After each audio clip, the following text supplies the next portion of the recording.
জঙ্গলের মধ্যে একটা বট গাছ, ওই বট গাছে একটা বানর বাস করে। তা বানরের তো ইন্টেলিজেন্সি আছে, বুদ্ধিমত্তা আছে। ওই বট গাছের তলা দিয়ে একটা রাস্তা আছে, এক পাশে চাষের জমি আর এক পাশে বড় জঙ্গল। তাই যারা জঙ্গলে যায় তারা ওই পথে যায়, যারা চাষবাস করতে যায় তারা ওই পথে যায়। আত্মীয় স্বজনের বাড়ি গেলে ওই পথেই যাওয়া লাগে, ওই গাছে তো বানর থাকে। আর একদিন এক জামাই শ্বশুর বাড়ি যাবে, এক হাঁড়ি মিষ্টি নিয়ে ওই বট গাছতলা দিয়ে হাঁটা দিছে। ওই বট গাছের তলায় গিয়ে হাঁড়িটা পাশে রাখিয়ে বিশ্রাম করতে বসছে, উনি ঘুমাইয়ে গেছে। কারণ বট গাছের শীতল ছায়া, শীতল হাওয়া সবারই ওইখানে গেলে একটু ঘুম পাইয়ে যায়। তা জামাই পাশে মিষ্টির হাঁড়ি রাখিয়া, তো প্যাকিং করা হাঁড়ি সুন্দর কাগজ দিয়া ঘুমাইয়ে গেছে। বানরে টের পাইছে যে ভদ্রলোক ঘুমাইয়ে গেছে। মাঝে মাঝে নাকে করাত চলতেছে, ওই আমার যেমন চলতেছিল আর কি আসার সময়। তা এখন ওই বানরে ঠিক পাইয়া চিন্তা করছে, দেখি তাহলে হাড়ির মধ্যে কি আছে একটু যাচাই করে দেখলেই হয়। ও লাফ দিয়ে নাইমে হাড়ি নিয়ে গাছে উঠে গেছে।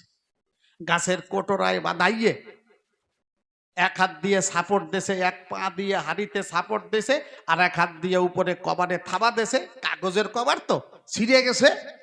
বানর ভিতরে দিয়ে দেখে মিষ্টি, ওর মধ্যে দেখা যায় সাদা সাদা বেশ গোল গোল মিষ্টি।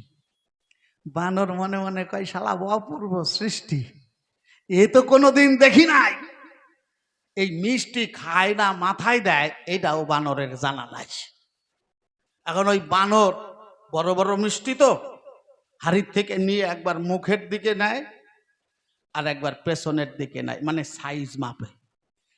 কারণ কোনোদিন তো খাই নাই।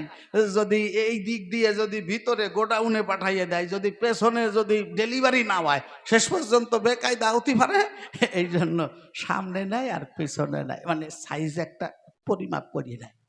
এখন চিন্তা করছে, নরম নরম যখন আসে দেই মুখে যাওয়াই হইয়া যাক। যেই একটা মুখে দেছে, দেখে মারাত্মক মিষ্টি, জম্মের মিষ্টি, অসম্ভব মিষ্টি, বেকায়দা মিষ্টি, বাবার জন্মে খাই নাই, টকাটক খাইয়ে দিছে।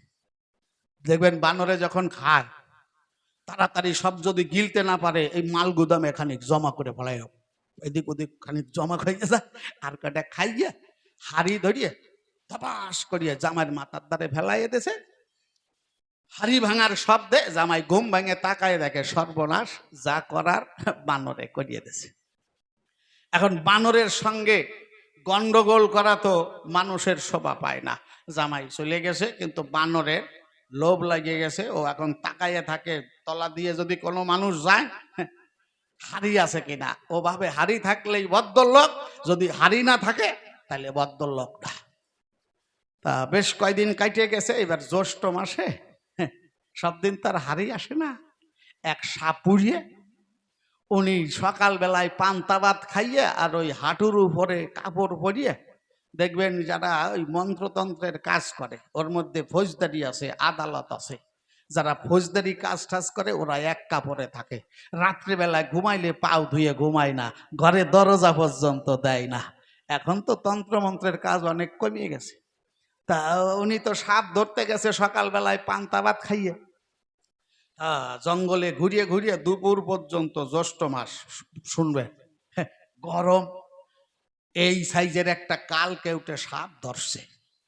ধরে ওই যে মিষ্টির হাড়ি জামাই নিয়ে আইছিল, ওই সাইজের হাড়ির মধ্যে ঢুকাইছে। তারপরে পাতলা ফিনফিনে একটা কাপড়ের কাভার দিয়ে আগে বাদ দিয়েছে, তার উপরে ওই যে সেই প্রিন্টিং করা মিষ্টির হাড়ি যেভাবে প্যাকেট করছিল, ওইটা দিয়ে প্যাকেট করে বাইন্দে নিয়ে চলে আসে। তা ওই বট গাছ তলায় আইসে উনিও ওই হাঁড়ি একদিকে রাইখে এরকম বসিয়ে পড়ছে। হাঁটু গাড়ি যেমন বসে একেবারে, অনেক সময় পায়খানার মতো করে বসে না অনেকে, দুই হাঁটুতে কপাল ঠেকাইয়ে, ওই রকম একটু বসে কখন ঘুমাইয়ে পড়িয়ে গেছে। উনিও নাক ডাকতেছে, বানরে টের পাইছে ভদ্রলোক আইসে গেছে।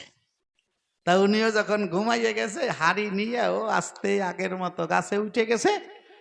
আজকেও এক হাত দিয়ে সাপোর্ট দিয়েছে, এক পাও দিয়ে সাপোর্ট দিয়েছে, থাবা মারছে। কাপড়ের কাবার আছে তো, আগের দিনের বরাত দিয়ে থাবা মারছে, কাবারটা ছেড়ে দেয়। বানর ভাবছে শালা কাবারই যদি এত শক্ত তাহলে মিষ্টিও পাকাপোক্ত, তাহলে ভালো করিয়ে দেখতো। এইবার একটু জোর দিয়ে হাড়ি দিয়ে পা দিয়ে সাপোর্ট দিয়ে যেই জোরে থাবা মারছে, কাগজ ছিঁড়ে গেছে, কাপড়টাও ছিঁড়ে গেছে, দুই ভাগ হয়ে গেছে, ভিতর থেকে মিষ্টি ফুস করে উঠছে। বানর কয় শালা সর্বনাশ করছে, তো ফনা দ্বারা মিষ্টি, এখন তো সর্বনাশ হয়ে গেছে। এখন মাঝে মাঝে ফোঁস ফোঁস করে ছবল দিতে যায়, বানরে মাথা টান দেয়, চিন্তা করছে শালা এবার মরছে। হঠাৎ ওর মাথায় বুদ্ধি এসে গেছে, face the danger it will disappear, ইংলিশে একটা কথা আছে। তাই ফোঁস ফোঁস করে যেই ছবল মারে, বানর দেখছিল অনেক দিন আগে গাছতলায় একজন সাপুরিয়া সাপ খেলা দেখাচ্ছে, তা যখনই সাপে ছবল মারতে যায় ও মুখের কাছে হাত নাড়ায়, হাঁটু নাড়ায়। এখন তো দেখবেন টেলিভিশনে অনেকে মাথাও নাড়ায়, এক্সপার্ট যারা যেমন আর কি। তা ওইটা মনে পড়লেই বানর ওই সাপের সামনে হাত নাড়াচ্ছে। হাত নাড়াইলে দেখে সাপ আর সবল মারতে পারছে না, ও উঁচু হয়ে যাচ্ছে। সাপের আইবলটা হচ্ছে ফিক্সড, আর 6 ইঞ্চির মধ্যে চোখের সামনে যদি কিছু নাড়াচাড়া করে তাহলে ঠিক মতো সবল মারতে পারে না। আপনারাও দেখবেন, যতই দৃষ্টিশক্তি ভালো থাকুক, একেবারে চোখের কাছে কোনো লেখার কাগজ নিলে পড়তে পারবেন বাবা? পড়া যাবে না, তার একটা ডিস্টেন্সের ব্যাপার আছে। তা ওই যে হাত নাড়াচ্ছে, সাপ এখন উঁচু হয়ে যাচ্ছে আর সবল মারতে পারছে না। ওর আইবলটা ফিক্সড বলে দেখবেন ও মাথা ঘোরাতে পারে না। আমরা যেমন এক জায়গায় থেকে চোখের মনি ঘুরাইয়ে চারিদিকে দেখতে পারি অনেকটা পর্যন্ত, খালি পিছনে দেখা যাচ্ছে না, এদিক ওদিক দেখা যায় সব দিক, তাই না? কিন্তু সাপে তা পারে না। ও যদি আপনার দিকে তাকায় তাহলে আপনার দিকে তাকাবে, আপনাকে দেখতে পাবে। যদি এই দিকে কিছু দেখতে হয় পুরো মাথা ঘুরাই ফেলবে এরকম। এই জন্য হাত নাড়াচ্ছে, সাপ সোজা হয়ে যাচ্ছে। তা বানরের তো বুদ্ধি আছে, একটা হাত সাপের সামনে নাড়াচ্ছে, আর একটা হাত আস্তে নিয়ে সাপের মাথা কপ করে ধরে ফেলেছে। দড়িয়ে যে চাপ দিয়েছে, ও তো কষণ দিচ্ছে, সাপে লেজের অংশ দিয়ে ওর হাতে প্যাঁচ দিয়ে যেই টাইট করছে, বানর দেখে সহ্য করা যাচ্ছে না, কটকট করে উঠতেছে, মটমট করতেছে। বানর কয় সর্বনাশ করছে শালাই, এখন তো আমার হ্যান্ডিক্যাপ বানা ফেলাইব, হাড় ভেঙে গেলে আমি তো আর স্বজাতির সঙ্গে মিশতে পারবো না। এখন কি করা যায়? ওই যে বিপদে পড়লে বিপদ থেকে মুক্তির বুদ্ধি ব্রেন ছেলে জড়াইয়ে দেয়। বানরে বুদ্ধি পাইছে, যখন অসহ্য হয়ে যাচ্ছে সাপের মাথা ধরে গাছের ডালের সাথে ঘষণ দিচ্ছে। তা যেই কয়েক ঘষণ দিছে, সাপে অসহ্য বোধে ও যে প্যাঁচ দিছিল শক্ত করে, ওইটা একটু লুজ করিয়ে দিছে। বানর চিন্তা করছে এই তো কল, শালা তুই কষলেই আমি ঘষবো। এখন ওই সাপে বিশ্রাম পাইয়ে আবার কষণ দেয়, আর ও ঘষণ দেয় 8-10 বার করে। এরকম ঘষতে ঘষতে সাপের মাথায় 1/2 ইঞ্চির বেশি বোথা হয়ে গেছে, সাপের ছাতা গেছে মরিয়ে। এখন বানর দেখে আর না ঘষলিও শক্ত করিয়ে প্যাঁচ দিতে পারছে না, আস্তে আস্তে প্যাঁচ ছাড়িয়ে দিয়ে সোজা হয়ে গেছে, ভাবছে মরিয়ে গেছে। সাপ ফেলাইছে, রাগের চোটে হাড়ি ফেলাইছে, হাড়ি ভাঙিয়ে গেলেও সাপুরি আর ঘুম ভাঙে নাই, পান্তা ভাত খাইয়ে আইছে তো। এখন বানর রাগের চোটে লাফ দিয়ে নামছে, মনে মনে করছে শালা আমারে সাপ দিয়ে খাওয়ানোর জন্য আইছিস, তোরে আর সাপ খেলা দেখাইয়া সংসার চালাতে দেব না। কায়দা পাইয়া গেছি, সাপের মাথা ধরবো, ঘষবো আর শেষ করিয়ে দেব। আর কোথায় সাপ আছে চারিদিক ঘুরে দেখে, শালা আর সাপ নাই, জাপি টাপি আর নাই, হাড়ি টাড়িও নাই। ও বানর রাগের চোটে কয় শালা একটা সাপ নিয়ে আইছো, যা। ওর মাথার পাশ দিয়ে ঘুল্লি দিয়ে যখন ওর পেছন দিক দিয়ে বট গাছে উঠতে যাবে, পেছন দিকে তাকাইয়া ও তো এরকম শুয়ে পড়ছে, 2 পা 2 দিকে সরাইয়ে গেছে। ওই মাঝখানে দৃষ্টি দিয়ে দেখে শালা ওই যে কালো মাথা আর একটা দেখা যাচ্ছে, ওই যে সাপ একটা লুকাইয়ে রাখছে, লাফ দিয়ে এসে ধরেই ঘষা আরম্ভ করছে। ঘষা দিলে লাফ দিয়ে উঠছে। বানরে অন্তরে করে ধারণা শালা এটা তো সাপ না, তাহলে চলিয়ে যায়। এখন এই যে বেশি ঘষাঘষি করবা না, তাহলে পরিণামটা ভালো হবে না। ওই বানর ওই গাছে আছে, ওই 5-7 দিন পরে হাঁটতে হাঁটতে জঙ্গলের মধ্যে গেছে, জঙ্গলের মধ্যে একদল করাতি গিয়ে ওরা টং বানাইছে। টঙের উপরে ওই বড় বড় গাছের গুড়ি তোলে, আর ওইগুলো মাঝখান দিয়ে ফাড়ে, তারপরে সাইজ মতো ফাড়িয়ে ফাড়িয়ে তক্তা বানায়।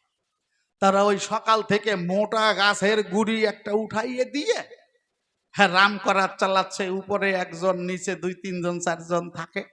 তা বেশ খানিকটা চেরাই হয়ে গেছে, করাতটা যাতে আটকা না পড়ে এই জন্য সামনে আবার যেদিক চেরাই হয় ওই খিল মারতে হয়। বেশ সাইজ মতো একটা খিল অর্ধেক ওর মধ্যে দেশে আর অর্ধেক উপরে রয়েছে, করাত বার করিয়া দুপুর বেলায় করাতিরে খাইতে গেছে। আর বানরের তো ঘষা অভ্যাস হয়ে গেছে, বানর সুন্দর টং দেখে লাভ দিয়ে উঠে গাছের গুড়ির এপার ওপার দিয়ে 3-4 পাক দেশে দিয়ে মাঝখানে খিল দেখে চিন্তা করছে এই তো শালা ঘষা জিনিস পাইয়ে গেছি, শালা বসবি তো বয় মা, যেদিক চেরাই করা রয়েছে খিল মারার পরে ফাঁকা হয়ে রয়েছে, ওই দিকে 2 পাশে পা দিয়ে যখন বইছে ওর যা ধন সম্পদ ওই শিবের মধ্যে পড়ছে। আর ওই খিল ধরে ঘষা দিতে দিতে আপ ডাউন করতে করতে সাত করিয়া খিল উঠে গেছে, সাপ খাইয়ে বানর শেষ হয়ে গেছে। শোনো দাদু, সব জায়গায় গোষ্ঠী যাবা না, তাইলে জাগা মতো পড়লি বজা ছেঁচা হইয়া যাবা।